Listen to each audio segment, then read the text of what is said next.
Lockdown ने राज्य सरकार को नुआ गाइडलाइन जारी आज अनेक कटकणा कोहल करिसेंती सरकार। तेबे नजर पकांतु कौन कौन कोहल कौन कटकणा करा जायछि। आज विमान ट्रेन और अंतर्जात बस चलाचल बंद रहिबो। स्कूल कॉलेज और अन्य शिक्षानुष्ठान बंद रहिबो।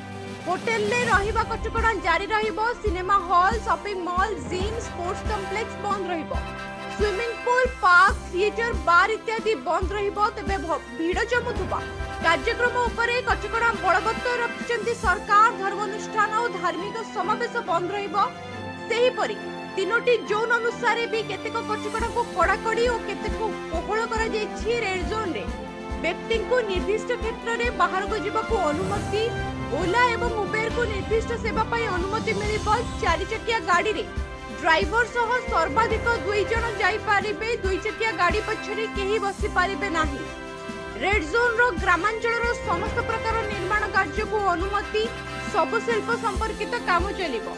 अत्यावश्यक सामग्री पाई बिक्री अनुमति। जनबसति पाखरे थिबा दुकान खोलिबो। ग्रामांचल रे मॉल छड़ा समस्त दुकान खोला रहिबो। सहरांचल रे गोटिकिया दुकान।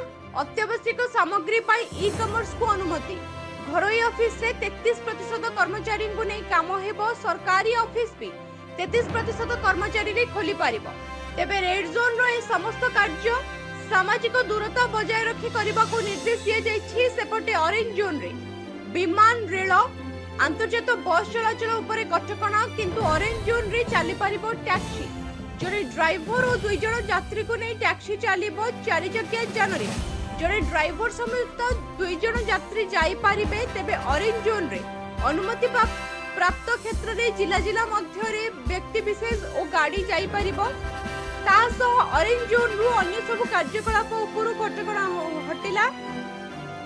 तेबे ग्रीन जोन रे विमान, रेल, अंतर्जात बस चलाचल उपरे कटकणा। School, college, hotel, cinema hall, mall, gym बंद रहिबो।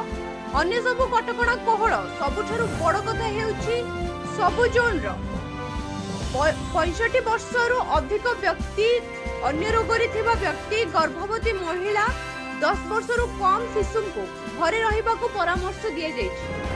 तो सब्सक्राइब करंतु, लाइक करंतु, शेयर करंतु, कमेंट्स दियंतु। नोटिफिकेशन पाइबा पई बेल आइकन को क्लिक करबा को क्षमा भूलंतु।